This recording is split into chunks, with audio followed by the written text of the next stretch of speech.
Hi, it's Steve Rode, your Get Out of Debt guy. If you're listening to this podcast, you probably want to learn more about money, credit, and debt, or you're one of the many good people out there with bad debt and you want it to go away. But stick with me.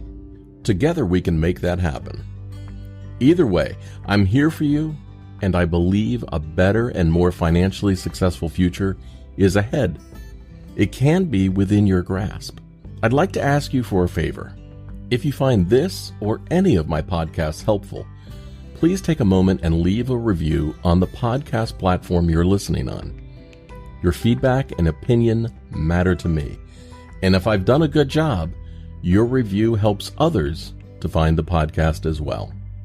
And while you're there leaving your review, don't forget to subscribe to the show so that you can be notified when the next episode comes out. Last piece of housekeeping. If you have a question or comment you'd like to hear on an upcoming podcast, you can leave me a voice message at getoutofdebt.org/message. Or leave me a question for me to answer on my website by going to getoutofdebt.org/question. Thank you so much for being a great listener, and I'm sending you a giant virtual hug in return. And now, on with the podcast. Hi, this is Steve Rode, your Get Out of Debt guy. You know, people come to the site all the time at getoutofdebt.org and ask me questions which I answer for free. Julie came by and left a question for me. She wanted to know her son's student loans are now due through Sallie Mae. They're private loans, not federally funded.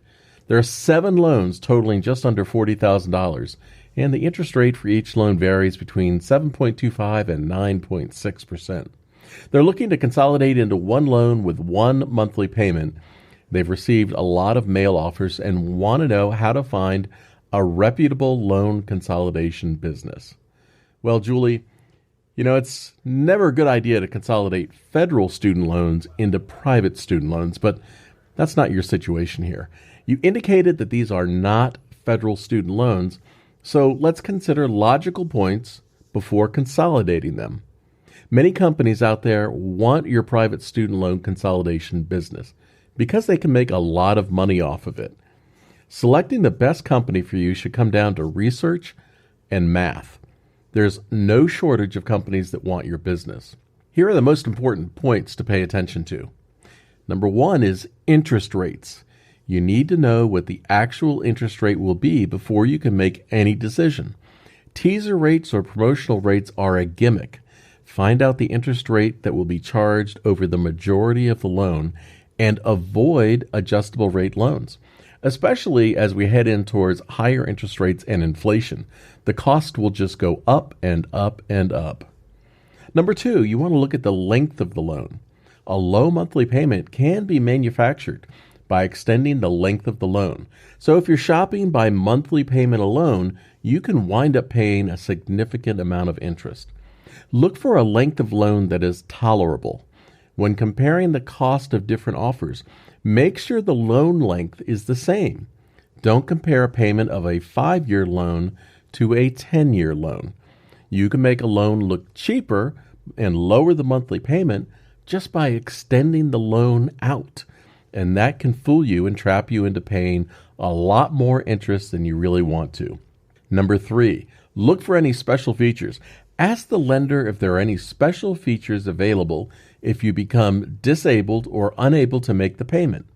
Private loans often do not offer any disability forgiveness or payment holidays, so know what you're getting yourself into before you sign on the line.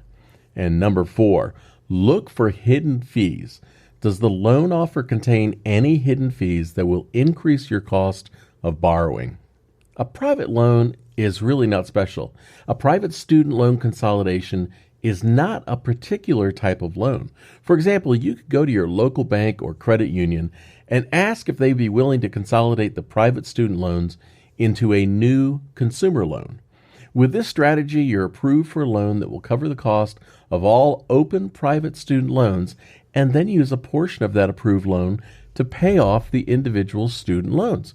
You've consolidated it all into one monthly payment.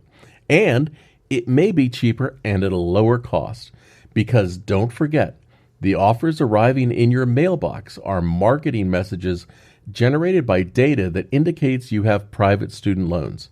These are sales messages and not necessarily smart offers for consolidation. If a company is sending out mass mailings advertising their loan business, they may be more expensive than your local lender. So check around, be smart, and this is Steve Rode, your Get Out of Debt guy. Visit me at getoutofdebt.org.